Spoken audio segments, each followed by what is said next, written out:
Assalamualaikum anak-anak. Hari ini Ibu akan membahas tentang pencemaran air. Sebenarnya sudah pernah dibahas ya.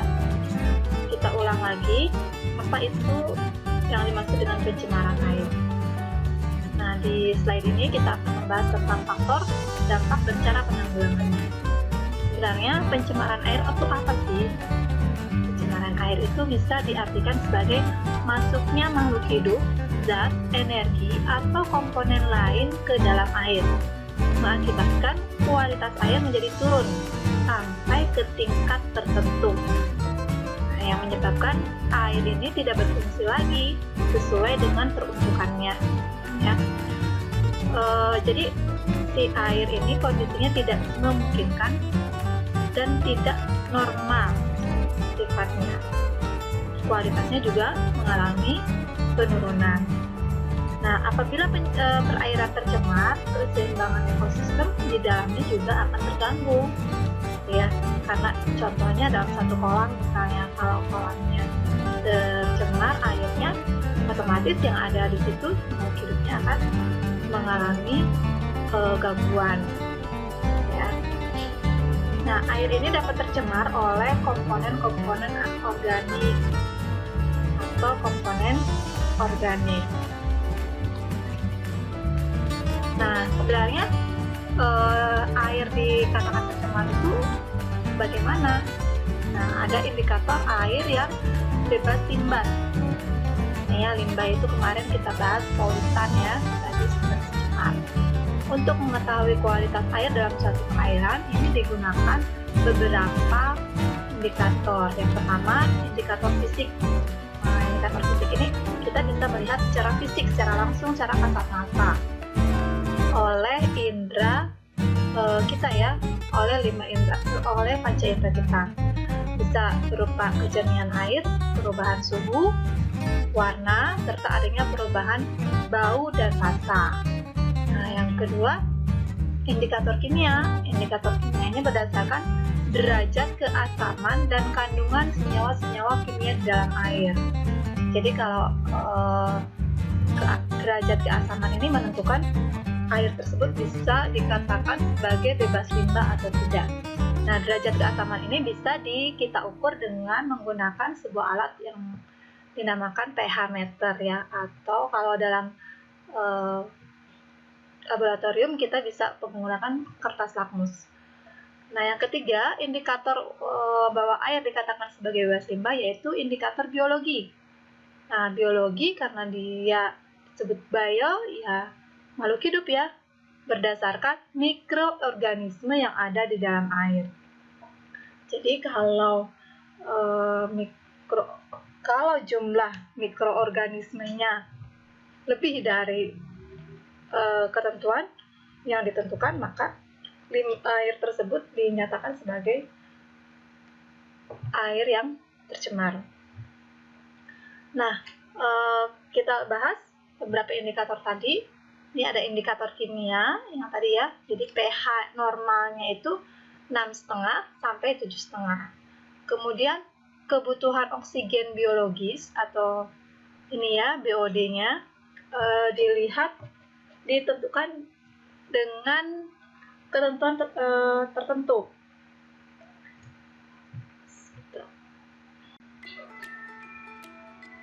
Nah, sebenarnya datangnya dari mana sih limbah-limbah yang mencemari air ini? Ya, ternyata kita lihat pencemaran air itu datangnya dari limbah industri, limbah rumah tangga, dan limbah pertanian.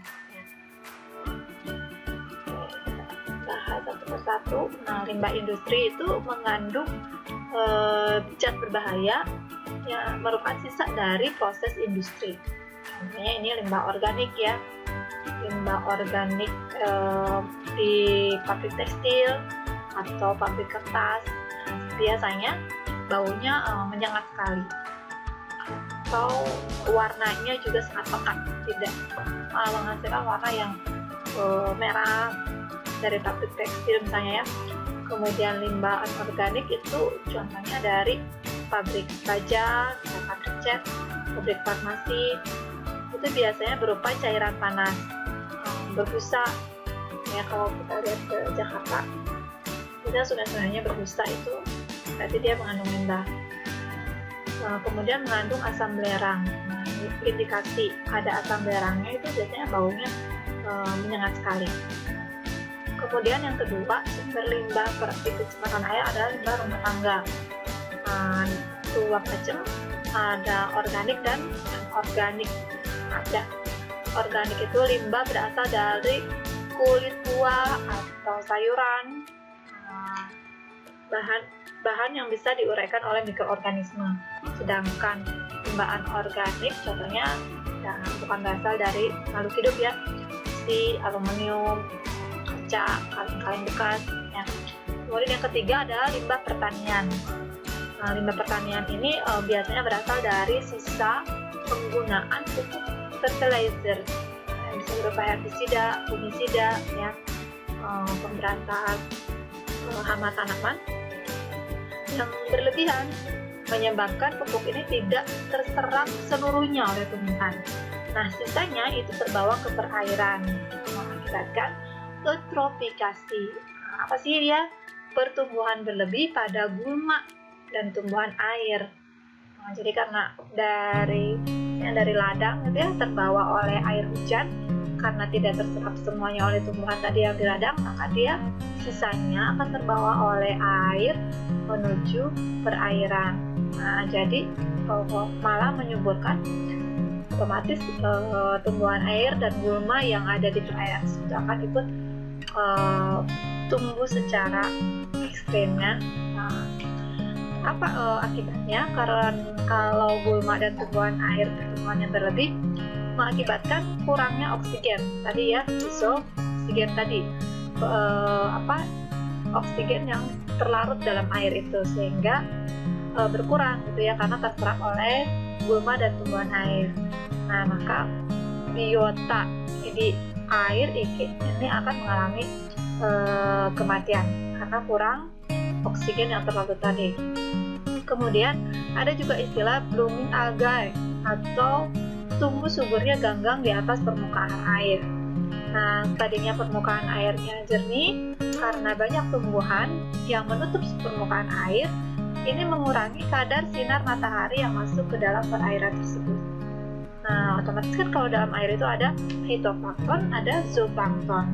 Kalau zoo itu yang hewannya, nah kalau fitonya itu tumbuhan.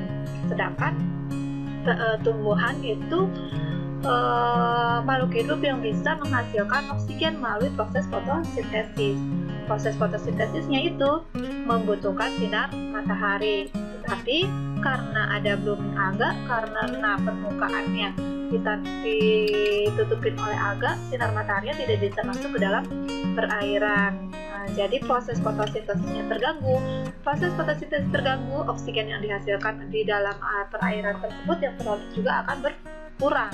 Kalau oksigennya berkurang, rebutan lah itu ya makhluk hidup dalam air tidak cukup, ya lama-kelamaan makhluk tersebut yang dalam air itu akan mati gitu ya. Jadi kenapa sangat mengganggu tanaman alga ini, yaitu ujung-ujungnya bisa mengakibatkan ekosistem dalam air terganggu dan kematian penghuni perairan tersebut ya yang di dalam. Nah, apa sih dampak pencemaran airnya? Yang di atas itu yang pertama adalah penurunan kualitas lingkungan. Tadi ya, contohnya yang tadi alga tadi. Nah, contoh lain limbah organik ini akan mengalami degradasi dan dekomposisi. Degradasi itu penurunan dan perubahan oleh bakteri aerob. Bakteri aerob itu bakteri yang menghasilkan oksigen. Menggunakan limbah organik akan mengalami degradasi dan dekomposisi oleh bakteri aerob yang menggunakan oksigen dalam air. Jadi oksigen itu akan terlarut, oksigen yang terlarut akan berkurang. Jadi si limbah organik ini digunakan oleh bakteri aerob gitu ya. Jadi oksigennya ini, oksigen terlarut dalam air itu akan berkurang. Kemudian yang kedua adalah pemekatan hayati. Proses peningkatan kadar bahan pencemar dengan melewati makhluk hidup. Nah, ini ya, atau biomagnification. Jadi bahan pencemar ini memasuki lingkungan melewati rantai makanan dan jaring-jaring makanan. Kita tidak mungkin makan limbah ya, tidak mungkin mengkonsumsi dan meminum air yang mengandung bahan pencemar. Tetapi bahan pencemar ini masuk ke dalam rantai-rantai makanan. Nah, nanti akan kita bahas di slide selanjutnya. Kemudian yang ketiga adalah gangguan kesehatan. Nah, air yang mengandung limbah, mengandung bakteri patogen tadi ya, dapat menyebabkan beberapa penyakit. Kemudian yang keempat adalah mempercepat kerusakan benda. Jadi si air limbah yang dibuang terkadang mengandung zat yang dapat diubah oleh bakteri anaerob menjadi gas yang dapat merusak, seperti hidrogen sulfat ya, mempercepat proses perkaratan pada besi. Dampak pencemaran air yang lain itu yang pasti adalah yang terakhir itu mengganggu pemandangan ya. Jadi tadinya airnya jernih karena banyak sampah, nggak indah lagi ya. Nah, ini proses pemekatan hayati tadi melalui proses makan dan dimakan ya, dalam suatu ekosistem jaring-jaring makanan tadi ya. Nah, misalnya ini kan ada zooplankton nih, zooplankton dan ada fitoplankton di sini. Ibu misalkan tumbuhan karang itu ya. Nah, si ini kalau zooplankton dan fitoplankton itu menyerap limbahnya, misalnya hanya cuma satu polutan aja, sementara dia ini dimakan oleh ikan ya. Oleh ikan paus misalnya. Ikan paus tidak mungkin makan satu zooplankton ya, pasti dia akan makan banyak, sehingga dari satu itu karena dimakan maka akan menghasilkan banyak polutan yang terkandung dalam ikan paus tersebut. Contohnya kemudian yang ini, nah dimakan oleh ikan kecil nih, si ikan kecil dimakan lagi karena dia masuk jaring-jaring makanan ya, masuk rantai makanan. Ini dimakan oleh ikan ya, dari satu karena dia membutuhkan beberapa ikan, 2 ikan, polutannya akan terkumpul di sini. Sedangkan manusia sendiri hidup membutuhkan ikan sebagai sumber protein. Dimakanlah tuh si ikan yang ini ya, rantai makanannya. Kita kan di tingkat trofi yang paling atas ya, sebagai di puncak piramidanya, di sini posisinya. Maka dia akan mengumpulkan, terakumulasi di manusia. Kita tidak meminum secara langsung, tapi kita mengkonsumsi ikan yang telah makan beberapa makhluk hidup yang tercemar. Jadi itu yang dimaksud dengan pemekatan hayati. Jadi masuknya polutan-polutan ini ke dalam lingkungan, ke dalam tubuh manusia, contohnya melalui proses jaring-jaring makanan dan rantai makanan, proses makan dan dimakannya makhluk hidup ini. Nah, ini yang kemudian pencemaran air bisa menyebabkan beberapa gangguan kesehatan. Nah, ini ya, jadi tadi kan si air itu bisa dites, bisa diuji, bisa dilihat seberapa banyak mikroorganisme patogen, bakteri patogen yang berada dalam air tersebut. Ternyata ketika dilihat air ini yang mengandung limbah ini terdapat beberapa mikroorganisme seperti ini. Ada virus, virus ini menyebabkan diare pada anak. Kemudian ada bakteri Escherichia coli ya, kolera ini ya, menghasilkan penyakit kolera, diare. Kemudian tipusa ini ya, menghasilkan penyakit tipes, jadi berasal dari air yang tercemar. Kemudian ada protozoa, disentri. Nah, disentri ini berasal dari air yang tercemar juga. Kemudian yang sering kita temui adalah ini ya, metazoa. Ascaris gatal-gatal itu tangannya ya, jadi bisa. Kemudian yang dilanjutkan adalah penanggulangan pencemaran air bisa dilakukan dengan menggunakan 3 tahapan. Yang pertama, pembuatan kolam stabilisasi IPAL ya, penggunaan alat khusus. Kemudian ada pengelolaan ekstreta. Kalau ekstreta ini kemarin banyak anak yang faktanya ini berasal dari limbah rumah tangga. Bedanya apa? Nah, kolam stabilisasi bisa berasal dari rumah tangga maupun dari industri. Sedangkan IPAL itu biasanya digunakan untuk pengolahan pencemaran air yang berasal dari industri, dari pabrik-pabrik ya, karena dia khusus menggunakan alat. Nah ya, jadi pembuatan kolam stabilisasi itu pengolahan secara biologis, penguraian bahan organik yang terkandung dalam air limbah oleh jasad renik atau bakteri, sehingga menjadi bahan kimia sederhana berupa unsur-unsur dan mineral yang siap dan aman dibuang ke lingkungan. Nah, jadi kalau ada sebelum dibuang ke lingkungan limbah yang dari industri itu ditambahkan jasad renik atau bakteri yang bisa mengubah bahan-bahan kimia yang dalam air limbah tersebut, minimal dia mengurangi kadarnya, jumlahnya, atau maksimal dia menormalkan air limbah tersebut sehingga ketika dibuang ke dalam lingkungan itu sudah bisa bebas dari zat pencemar. Nah, tujuannya ini untuk ini tadi menghilangkan dan menstabilkan zat-zat pencemar organik yang terlarut. Oleh siapa? Ya tadi oleh jasad renik ya. Apa contohnya? Bisa bakteri, bisa kapang. Kapang itu kayak kalau di oncom itu yang merah-merah itu ya jenisnya, itu masuk dalam kapang. Kemudian alga, protozoa, banyak biasanya juga dijual ini ya. Contohnya ini nih, kita bahas kolam stabilisasi. Terdiri dari 3 macam, ada kolam anaerobik dan kolam fakultatif serta maturasi. Nah, kemarin pada bilang Bu, kalau bedanya apa nih dari ketiga kolam ini? Sebenarnya ketiga kolam ini bisa digunakan dalam satu proses limbah.